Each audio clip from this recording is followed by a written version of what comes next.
Sebagaimana Gunung Merapi, Gunung Kelut merupakan salah satu gunung berapi paling aktif di Indonesia.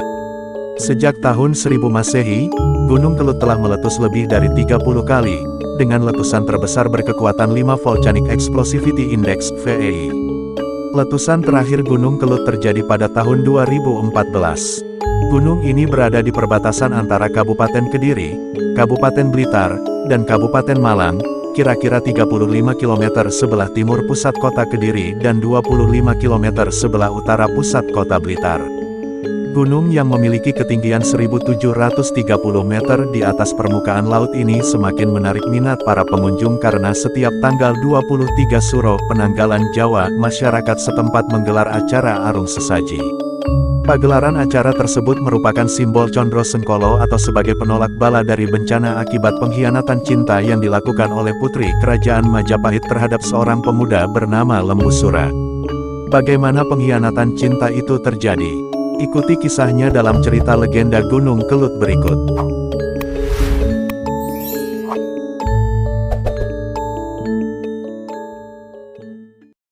Alkisah, di daerah Jawa Timur, ada seorang raja bernama Raja Brawijaya yang bertahta di Kerajaan Majapahit. Ia mempunyai seorang putri yang cantik jelita bernama Dia Ayu Pusparani. Sang putri memiliki keindahan tubuh yang sangat mempesona, kulitnya lembut bagai sutra, dan wajahnya elok berseri bagaikan bulan purnama. Sudah banyak pangeran datang melamar, namun Prabu Brawijaya belum menerima satupun lamaran. Di sisi lain, penguasa Majapahit itu juga tidak ingin menolak secara langsung karena takut mereka akan menyerang kerajaannya. Setelah berpikir keras, agar tidak terjadi kecemburuan antara pelamar, Prabu Brawijaya menemukan sebuah cara, yaitu ia akan mengadakan sayembara bahwa barang siapa yang berhasil merentang busur sakti Kiai Garudayeksa dan mengangkat gong Kiai Sekar Delima maka dialah yang berhak mempersunting putrinya. Ia memerintahkan para pengawalnya untuk menyampaikan pengumuman tersebut kepada seluruh rakyatnya, termasuk kepada para raja dan pangeran dari kerajaan-kerajaan di sekitarnya. Pada saat yang telah ditentukan, para peserta dari berbagai negeri telah berkumpul di alun-alun lapangan, halaman istana kerajaan. Prabu Brawijaya pun tampak duduk di atas singgasananya dan didampingi oleh permaisuri dan putrinya. Setelah busur Kiai Garudayeksa dan gong Kiai Sekar Delima disiapkan, Prabu Brawijaya segera memukul gong pertanda acara dimulai. Satu persatu peserta sayembara mengeluarkan seluruh kesaktiannya untuk merentang busur dan mengangkat gong tersebut, namun tak seorang pun yang berhasil. Bahkan, tidak sedikit dari mereka yang mendapat musibah. Ada yang patah tangannya karena memaksakan diri merentang busur sakti itu, dan ada pula yang patah pinggangnya ketika mengangkat gong besar dan berat itu. Ketika Prabu Brawijaya akan memukul gong untuk menutup sayembara itu, tiba-tiba datanglah seorang pemuda berkepala lembu hendak mengadu keberuntungan. "Ampun, Gusti Prabu, apakah hamba diperkenankan mengikuti sayembara ini?" pinta pemuda itu. "Hai, pemuda aneh, siapa namamu?" tanya Prabu Brawijaya. "Nama saya Lembu Suro," jawab pemuda itu. "Baiklah, kamu boleh mengikuti sayembara ini," ujar Prabu Brawijaya. Lembu Suro pun menyanggupi persyaratan itu. Dengan kesaktiannya, ia segera merentang busur Kiai Garudayeksa dengan mudah. Keberhasilan Lembu Suro itu diiringi oleh tepuk tangan para penonton yang sangat meriah. Sementara itu, putri Dia Ayu Pusparani terlihat cemas, karena ia tidak ingin bersuamikan manusia berkepala lembu. Ketika Lembu Suro menghampiri gong Sekar Delima, semua yang hadir tampak tegang, terutama sang putri. Ia sangat berharap agar Lembu Suro gagal melewat ujian kedua itu. Tanpa diduganya, pemuda berkepala lembu itu ternyata mampu mengangkat gong Sekar Delima dengan mudah. Tepuk tangan penonton pun kembali bergema, sedangkan putri Dia Ayu Purpasari hanya terdiam. Hatinya sangat sedih dan kecewa. "Aku tidak mau bersuami orang yang berkepala lembu," seru sang putri seraya berlari masuk ke dalam istana.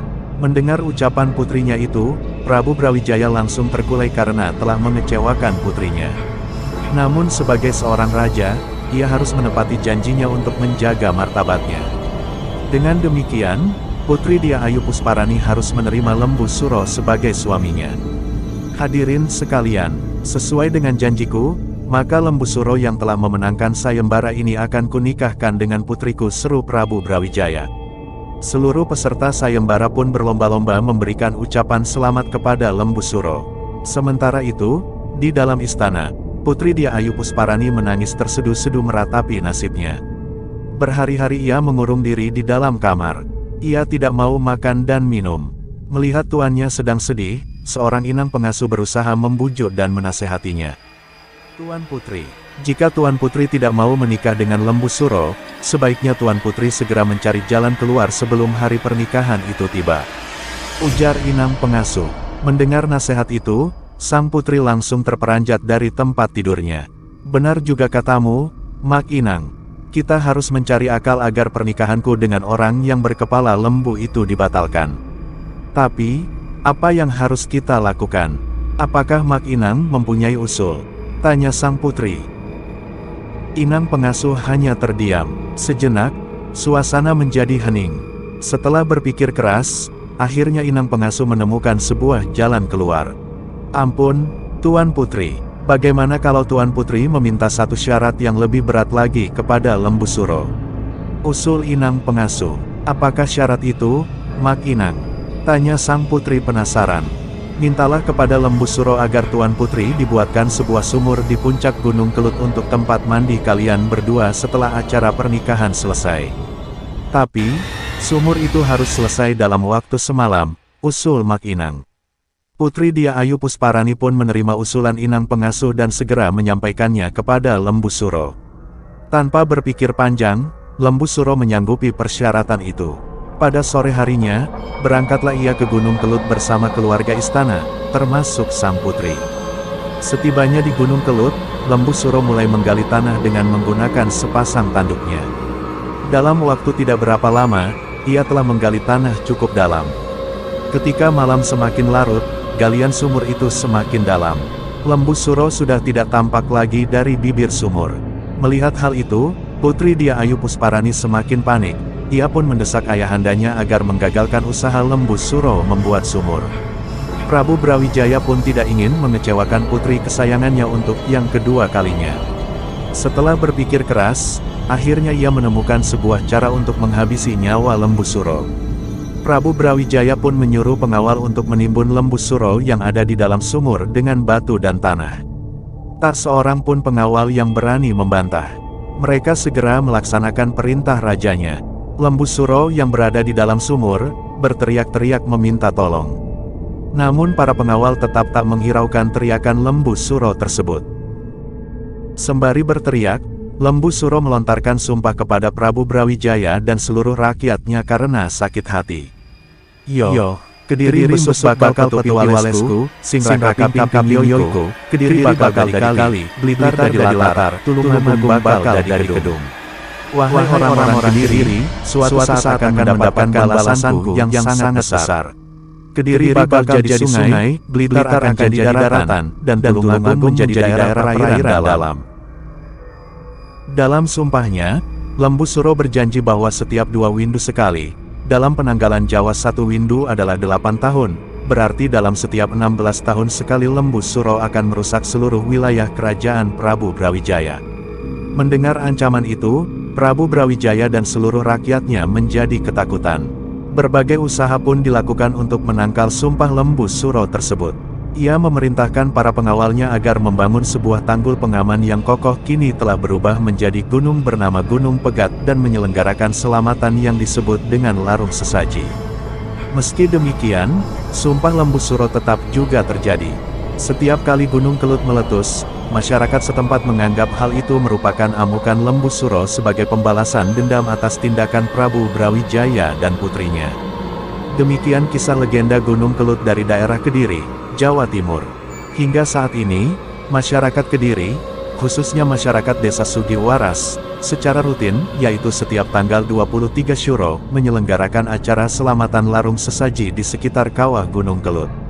Setidaknya ada 2 pelajaran yang dapat dipetik dari cerita di atas, yaitu pertama bahwa hendaknya kita jangan suka meremehkan kemampuan seseorang dengan hanya melihat bentuk fisiknya, karena siapa mengira di balik semua itu tersimpan kekuatan yang luar biasa.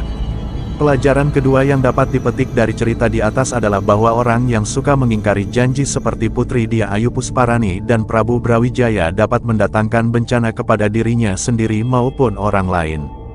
Meletusnya Gunung Kelut yang mengakibatkan jatuhnya banyak korban jiwa merupakan akibat dari ulah Prabu Brawijaya dan putrinya yang tidak menepati janjinya kepada Lembu Suro.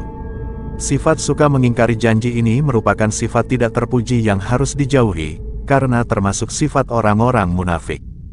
Sejak sekitar tahun 1300 Masehi, gunung ini tercatat aktif meletus dengan rentang jarak waktu yang relatif pendek 7-25 tahun menjadikannya sebagai gunung api yang berbahaya bagi manusia.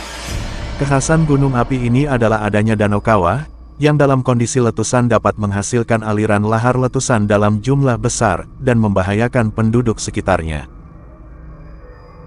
Letusan Gunung Kelut telah memakan korban lebih dari 15.000 jiwa. Letusan gunung ini pada tahun 1586 merenggut korban lebih dari 10.000 jiwa. Gunung Kelut juga mengalami aktivitas vulkanik pada tahun 1901, 1919, 1951, 1966, 1990, 2007, dan 2014 dianggap lebih dahsyat daripada tahun 1990. Hujan abu dari letusan melumpuhkan Jawa.